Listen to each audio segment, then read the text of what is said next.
जय मां शमशान काली। आज आप सभी का हमारे चैनल में हार्दिक स्वागत है।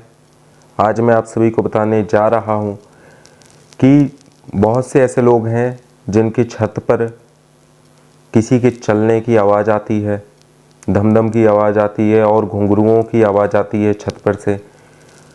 तो ऐसा क्या कारण है इसके पीछे? साथ ही साथ बहुत से लोगों के घर में उनको लगता है कि जैसे कोई चल रहा है रात में घर के अंदर में, या कुछ चीज़ें उनको दिखाई देती हैं। तो ऐसा किस कारण से होता है, आज मैं आपको इस विषय में बताऊंगा।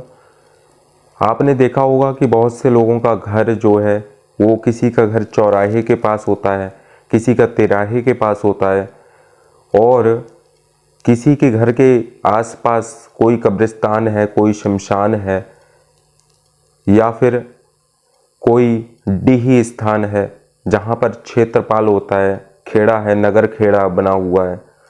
तो अक्सर ऐसे घरों के आसपास कुछ ऐसे घर होते हैं जिनके घर में पितृ दोष होता है। तो पितृ दोष वाले व्यक्ति के घर में ही ऐसी दोष अक्सर नज़र आते हैं, क्योंकि उनके पितृ तो एक तो पहले से ही कमज़ोर हैं। तो आसपास से जो इन स्थानों से आत्माएं होती हैं वो उसके घर भोग आदि खाने के लिए आती हैं, और उनको ऐसी आवाज़ें अपनी छत पर अथवा घर में दिखाई देती हैं या सुनाई देती हैं।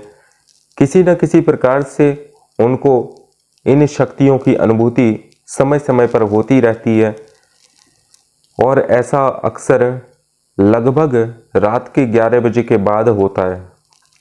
कई कई घर तो ऐसे भी हैं जिनको दोपहर के समय में भी ऐसा प्रतीत होता है, लेकिन ये शक्तियाँ 11 बजे से लेकर 2:30 बजे का जो समय है उसमें बहुत ही ज़्यादा प्रबल होती हैं। तो इस समय पे अक्सर ऐसा उनको सुनाई देता है, ऐसा लगता है कि छत पर बहुत भारी सामान गिर गया है, लेकिन वहाँ देखते हैं तो कुछ भी नहीं। तो ये सब क्या है? ये सब है भटकती हुई आत्माएं कि जो आपके घर में आती हैं भोग व्यंजन आदि खाने के लिए सुगंध के माध्यम से। तो ये सभी आपको किसी न किसी तरीके से परेशान अवश्य करती हैं, और जिन लोगों के घर में पितृदोष है केवल उन लोगों के घर में ही ये प्रवेश करती हैं, और उनको ऐसा प्रतीत होता है। अक्सर ऐसा तब भी होता है कि जब राहु की महादशा किसी व्यक्ति के ऊपर चल रही हो और कुंडली में उसका राहु अगर अशुभ फल दे रहा है, तो ऐसे में भी उस व्यक्ति को आत्माओं से संपर्क हो जाता है, और वो उनको देख भी सकता है, सुन भी सकता है, अथवा पूरा घर भी उस आवाज़ को सुन सकता है, घुंघरुओं की आवाज़ को भी सुन सकता है, किसी के चलने की आवाज़ को भी सुन सकता है। तो ये सभी कारण होते हैं। साथ ही साथ में कुछ ऐसे भी कारण होते हैं कि घर के आसपास अगर किसी की अकाल मृत्यु हुई है, उसकी शांति नहीं कराई गई है, तो वो आत्मा भी उस पूरे क्षेत्र में भटकती रहती है जब तक वह शांति उसकी आत्मा को नहीं मिल जाती। तो यही सब कारण है। साथ ही साथ कुछ लोगों के घर रेलवे ट्रैक के आसपास होते हैं, कब्रिस्तान के आसपास होते हैं, शमशान के आसपास होते हैं। तो उन लोगों को इस समस्या का अधिक सामना करने को मिलता है, अथवा ऐसे स्थान जहां पर दुर्घटनाएं अधिक होती हैं, तो उसके आसपास भी जो मकान होते हैं, और उसमें भी अगर जिस व्यक्ति के घर में पितृदोष होगा उसको यह समस्या सबसे ज़्यादा परेशान करेगी। आज मैंने आप सभी को इन सब चीज़ों का कारण बता दिया है। अब इससे बचा कैसे जाए? अगर ऐसी चीज़ें होती हैं तो आप इससे कैसे बच सकते हैं?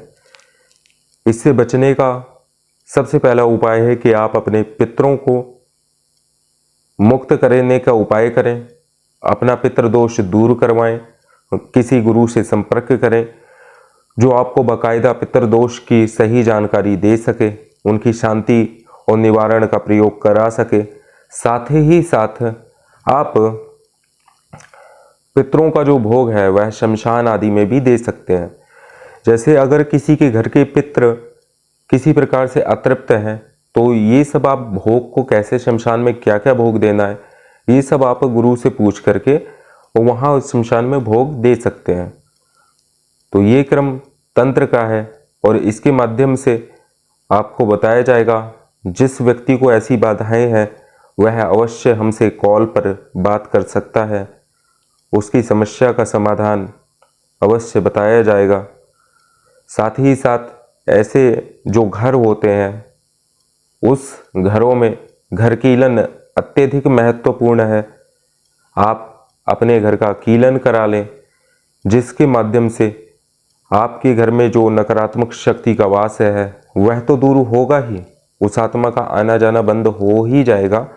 साथ ही साथ घर में जो है बरकत भी चालू होती है रुपए पैसे को लेकर के। स्वास्थ्य बाधा है तो स्वास्थ्य बाधा भी दूर होने लगती है। कीलन के कई प्रकार के लाभ हैं। तो आप इस प्रकार से ये 2 तरीके अपनाकर इनसे बच सकते हैं। साथ ही साथ हम एक इसके लिए धूप भी प्रदान करते हैं। जिसके घरों में ये समस्या है वो हमसे धूप ले सकता है और शाम के सुबह और शाम आपको हल्का सा 1 चुटकी धूप केवल उसको जलाना है और सभी प्रकार से आपके घर में अगर कोई नकारात्मक शक्ति का वास होगा तो वह अवश्य दूर हो जाएगा। यह धूप विशेष प्रकार की औषधियों से निर्मित होती है, जिसके कारण से वो औषधियाँ अर्थात प्रकृति स्वरूप होती हैं, जिसमें देवी का वास होता है और उसको जलाने से आपके घर का वातावरण ऑरा मंडल इतना ज़्यादा शक्तिशाली हो जाता है कि किसी भी प्रकार की दुष्ट आत्मा आपके घर में किसी भी प्रकार नहीं रह सकती। तो आज मैंने आपको इन 3 उपायों का वर्णन किया है कि आप इन बाधाओं से किस प्रकार बच सकते हैं। आज के लिए बस इतना ही। कल हम आपको किसी अन्य विषय पर बताएंगे और हम जो भी समस्या है उसका कारण साथ ही साथ उसका क्या निवारण है यह भी आप सभी को बताते हैं, जिसके माध्यम से आपको सही प्रकार से जानकारी प्राप्त हो और आपके जीवन से भी कष्ट आदि दूर हो। जय मां शमशान काली।